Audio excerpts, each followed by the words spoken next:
Sarah, son mari Abraham et leurs 5 enfants sont arrivés dans la banlieue de Mettmann il y a moins d'1 mois. Sarah ne parle que le Plattdeutsch. Mais Martha a bien voulu nous servir de traductrice.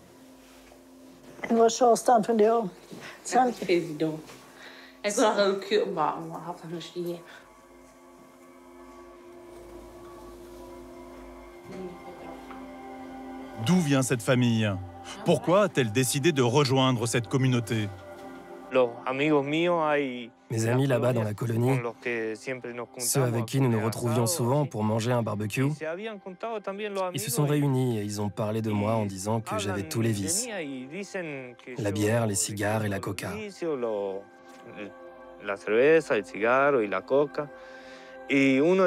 Un jour, il y en a un qui a dit « Savez-vous pourquoi il y a autant de vices chez lui ?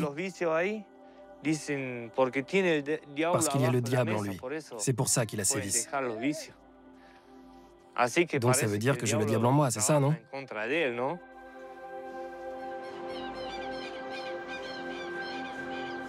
Dans son ancienne colonie, Nueva Esperanza, Abraham a été surpris avec un téléphone portable.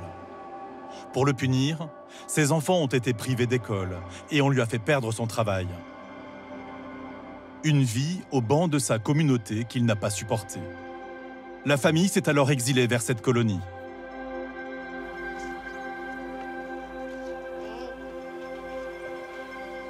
Y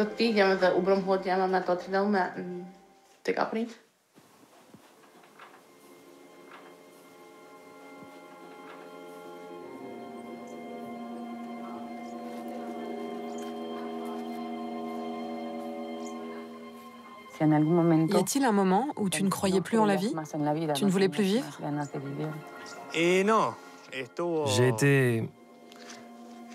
J'ai été plusieurs fois sur le point de mettre fin à ma vie. Oui.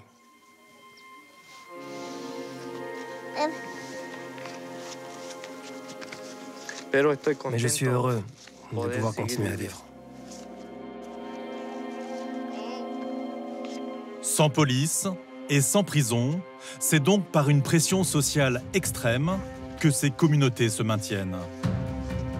Sarah nous a donné l'adresse de sa sœur Eva et de son beau-frère, qui sont restés à Nueva Esperanza, leur ancienne colonie.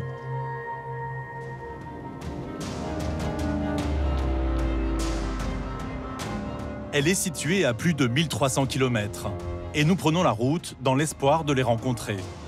Comment ont-ils vécu le bannissement de Sarah et Abraham? Les ont-ils, eux aussi, bannis de leur vie? Le sud de l'Argentine est la région des grands espaces et des éleveurs de bétail. Des paysages de western grandioses. La colonie ménonite rigoriste y est installée depuis 1986 et compte 2700 habitants. C'est la plus ancienne, la plus grande et prétendument la plus conservatrice du pays. Pas de photo, pas de photo! Pas de photo!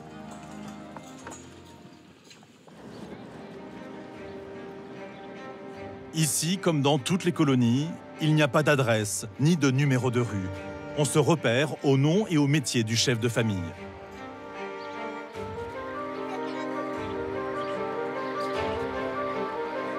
L'accueil est souriant et il ne semble pas surpris par notre visite.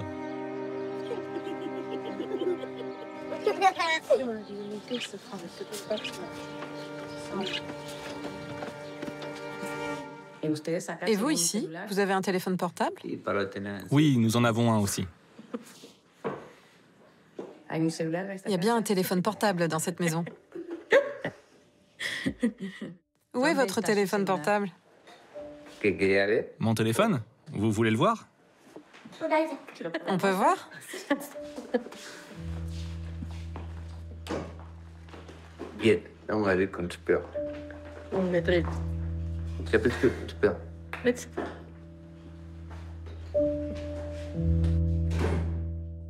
Tu ne veux pas qu'il le voie?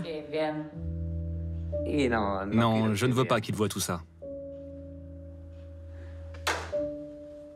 Alors que son beau-frère, sa femme et leurs enfants ont été violemment rejetés parce qu'ils possédaient un portable, eux aussi bravent l'interdit. Un téléphone, c'est un gain de productivité au travail, mais surtout un lien avec Sarah et Abraham. Vous le connaissez? Abraham. Et Abraham et Sarah, quand ils étaient ici. Et là, Abraham et Sarah, avec les enfants. Et tu n'as pas peur? D'être découvert?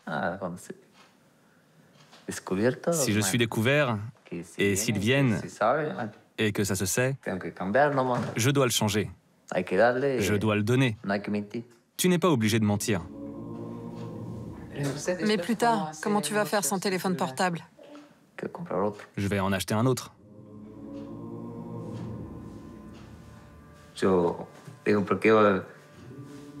En fait, la communauté ne veut pas dire aux touristes qu'il y a des portables ici. Parce que sur Internet, on leur dit qu'on n'a rien. Et c'est pour ça qu'ils viennent.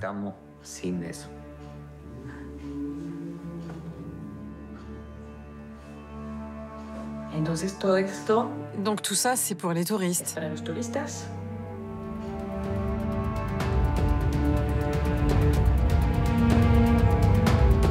Des touristes chez les Ménonites, mais de quoi parle-t-il?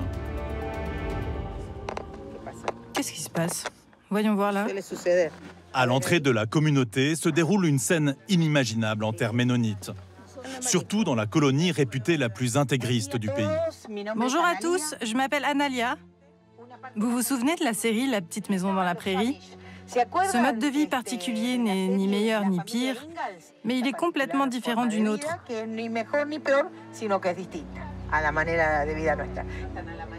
Chaque semaine, Analia, une guide professionnelle, emmène une trentaine de touristes passer la journée dans la colonie. Le prix, environ 60 € par personne.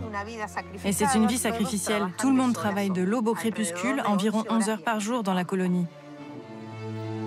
Et l'argument de vente, plongé au cœur de la série, la petite maison dans la prairie. Difficile de croire que cette communauté rigoriste est celle qui accueille ces touristes qui les mitraillent à peine sortis du bus. Mais la machine est bien rodée. Un selfie contre un bonbon. Les enfants se plient au jeu, des photos souvenirs. Et les adultes? Aucune porte ne semble arrêter Analia. Vous permettez? Bonjour Marguerite, comment ça va? La vie quotidienne des Ménonites est un spectacle permanent. Brioche à la cannelle, des napperons faits par les plus jeunes. Les Ménonites sont là pour vendre. Ah, en plus?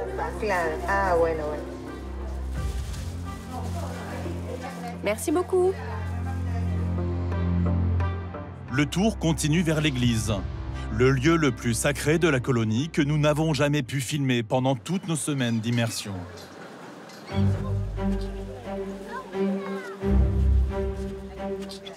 Bon, et si on regardait un petit peu par les fenêtres? Mais pour que ces touristes en aient pour leur argent, Analia se permet même d'ouvrir les volets pour leur montrer l'intérieur.